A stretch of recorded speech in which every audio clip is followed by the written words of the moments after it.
When I walk in, Josh's PA sends me straight through. His office has a nice new mahogany table since the last time I was here, although it does seem a lot more cluttered with sports memorabilia crap. "What time do you call this?" he says, tapping his watch. "Sorry, Josh, I had problems parking." I decide against mentioning about the homeless, as I know he's never been a stickler for time, and probably only brought it up so he could flash his watch. "Nice watch, by the way." "Thank you, Arpat. Sorry, Robert gave it to me as a present for getting him a part in his latest film." I already know he's signed with WMA, but indulge him anyway. "Wow, that's great. So what dazzling and exciting opportunities have you got for me?" "Well, as you know, Cassidy, things are tight across the board. Even Robert took a pay cut. So I want you to bear all this in mind before I pitch anything to you." "Okay. Right. Well, first things first, I have a great role for you in a low-budget indie flick based on Courtney Love's life story. You play the part of one of Love's fans in a mosh pit with guaranteed screen time." "Josh, do I look like a Courtney Love groupie to you?" He's actually about to respond until I tell him it was a rhetorical question. Josh slithers a smile. "Okay, how about fashion?" "Are you serious?" "Yep." "Who we talking here? Calvin? Hilfiger? No, don't tell me, Gap?" "Yeah, in a way." "I don't understand." Overstock.com.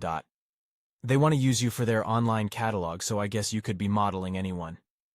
Overstock.com! You want me to model for the online equivalent of Walmart? They've over 1 million customers. Think of the exposure. That's exactly what I'm thinking of.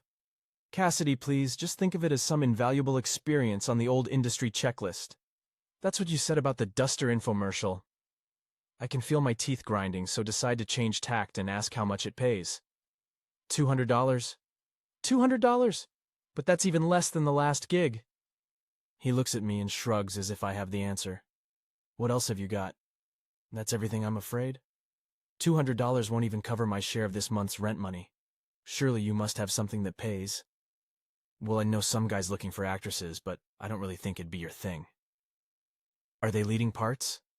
"Yeah, you'd certainly be the star of the show." "Come on, Josh, enough with the foreplay, spit it out." "Okay, now don't freak out, but I think you'd be perfect for adult features.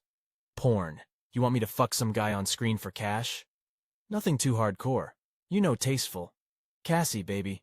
With a body and face like yours, you could name your price," he says and smiles at me. I take out my phone and bash in some numbers. "You know, Josh, maybe you're right. I'm just gonna run it by my father first to see what he thinks." I watch his eyes do the mental arithmetic as he slowly begins to digest my words in long, hard gulps. "Now hold on a second there, Cassidy. I don't think that's really necessary. No matter what, you're always going to be your daddy's little girl." "That's right," I say, smiling to further highlight the point. "So as I was saying, it's probably not the type of venture your father would like to see his girl involved in." "Okay, then. Well, in that case, you better find me something that'll make my father proud," I say, putting the phone away, "and make it quick because LA's not cheap." The meeting abruptly ends and he gives me a peck on the cheek before escorting me out of his office. "And give your father my regards." "Will do, Josh," I say, staring him down for a few seconds until his PA registers the tension, looks at him and smiles awkwardly. I leave right on cue, safe in the knowledge that I'd showcased a performance worthy of any Hollywood leading lady.